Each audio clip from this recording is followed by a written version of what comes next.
yamde jeeɗiɗi silmaji capanɗe tati woni Dakar lamorde Sénégal waktu goto fawi hen to wiyete Paris lamorde France. Amadou Barouba.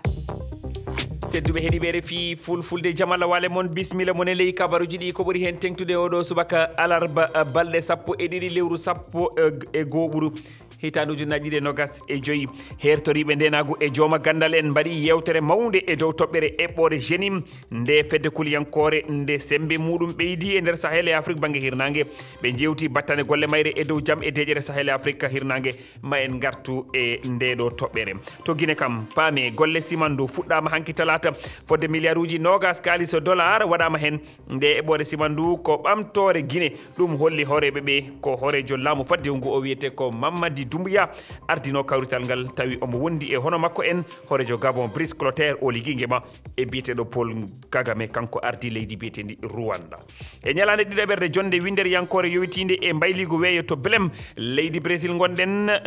leydi ndi holliti nambiyen ardiɓe ɓe kolliti ardade batu ngu e dow caɗele saabu wasde nanodira leyɗele tawtoreɗe e ndeɗo jonde caggal nde ɓe pamodiri ko fati e toɓɓe yewteteɗe e guddirgol jonde COP 30 altine faltiɗo tedduɓe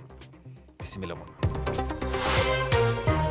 ko adi foof on calminama on juurama on jettama bisimilla mon e ley kabaruji ɗi ɓeydare sembude fedde kuliyankore jenim janguji kewɗi e yeru uddugol guure kewɗe nder leydi ndi e haɗugol carburant gurmotoɗo leyɗele goɗɗe natude e nder Mali kulhuli ina ɓeydo e mbawka mabɓe kamɓe jihadistoɓe ɓe heptude nokkuji kewɗi kono kadi e ɓeydude doole mabɓe e nder diwal ngal e nder nde bonande ɓeydotode duɗal Tumbuktu institute hawridini anduɓe walla haraleɓe e nder diwal o e nder diwal ngal ngam yewtude e eɓɓore jenim kañum e batte muɗum e dow jaam e deƴere Sahel e Afrique banggue hirnangue Boliba rewindima nden yewtere keɗoɗen wonande Abdourahmane Dicko karallo ko fati e kisal gonka Sahel ka nana ɓeydo hulɓinade laamiɓe toon ino donkani rafdena ko tesketego nder leyɗe Sahel ɗe wonandembo ha joni gomuji kuliyankoɓe ɓe ina jogui eɓɓore politique te yidde jenim ko heptude Bamako. Les groupes djihadistes sont à 20 km de Bamako. Ils ont imposé un blocus. Ko kilométre ji nogas tan woni hakkude to kuliyankoɓe ɓe goni ɗo e Bamako ɓe cukki laamu ngu bangeji ɗi foof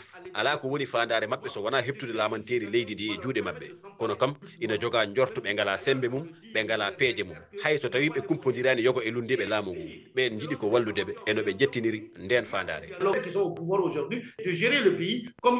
ils veulent le faire. E bangue makko Nasser Ould Esman kertoriɗo kadi kisal holli wonde ina hani kaldigal e jihandiyankoɓe yuɓɓine. Pour moi, il n'y a pas de tabou à avoir à discuter. E yiyamde am yewtide kuliyankoɓe ɓe wona hunde sofde koɓe habdiɓe e ɓeno ɗo kadi ɓe puɗɗima jogade doole oɗon gandi dental leyɗele Afrique koko yewi mbawkaji Sahel hakkudere kadi dental leyɗele Afrique ngal meeɗa jabde yewtide e kuliyankoɓe ɓe yewtide mabɓe eyyi koko hani kadi koko jojji kono holɗo wowo nden yewtere. Mais le problème c'est qui sera le médiateur. Ko namnal jomgal fayida kewɗo saabu leyɗe Sahel ɗe kono koɓe gardi ina lurdi e leyɗe kewɗe windere nde.